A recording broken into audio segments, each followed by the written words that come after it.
মনে হতে পারে এই চিত্র ৮০ বা ৯০ দশকের, কিন্তু না, এটা বর্তমানে লালপুর উপজেলার বিদ্যুৎ পরিস্থিতির। সকাল দুপুর কিংবা রাত কোনো সময় থাকছে না বিদ্যুৎ। এমন অসহনীয় লোডশেডিংয়ে জনজীবন অতিষ্ঠ হয়ে উঠেছে।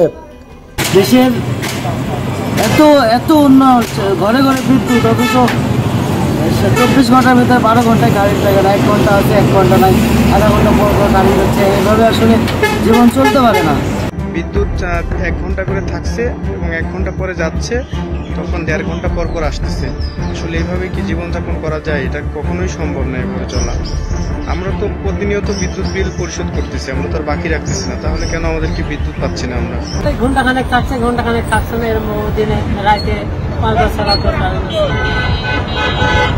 এই যে ১ ঘন্টা পর পর কারেন্ট যাচ্ছে। হ্যাঁ, এটা তো আমার সমস্যা। ১ ঘন্টা পর পর লোডশেডিং, ১ ঘন্টা থাকছে আবার ২ ঘন্টা থাকছে না। এমন অবস্থায় লালপুরের ব্যবসা প্রতিষ্ঠান সহ বিভিন্ন প্রতিষ্ঠান লোডশেডিংয়ের কারণে প্রায় বন্ধ হতে বসেছে। শিশু এবং বৃদ্ধরা গরমে খুবই কষ্ট পাচ্ছে। জনদুর্ভোগ কমাতে বিগত সময়ের মতো লোডশেডিংয়ের শিডিউল প্রকাশের দাবি জানান ব্যবসায়ীরা। এই যে ভাই, সন্ধ্যার সময় কারেন্ট গেছে, সন্ধ্যা ৬টা, এখন ৮টা ১৫ বাজে, এই ২ ঘন্টার মধ্যে কোনো কারেন্ট নাই। কিভাবে আমরা ব্যবসা বাণিজ্য করবো? সারা রাত আমরা বিদ্যুৎ গাড়ি চালাতে হলে সারা রাত হচ্ছে বিদ্যুৎ থাকলে আমাদের গাড়িটা ভালোভাবে চার্জ হবে। বিদ্যুৎ না থাকার কারণে গাড়ি চার্জ হচ্ছে না, আমরা দিনের ভাগে ভাড়া মারতে পারছি না।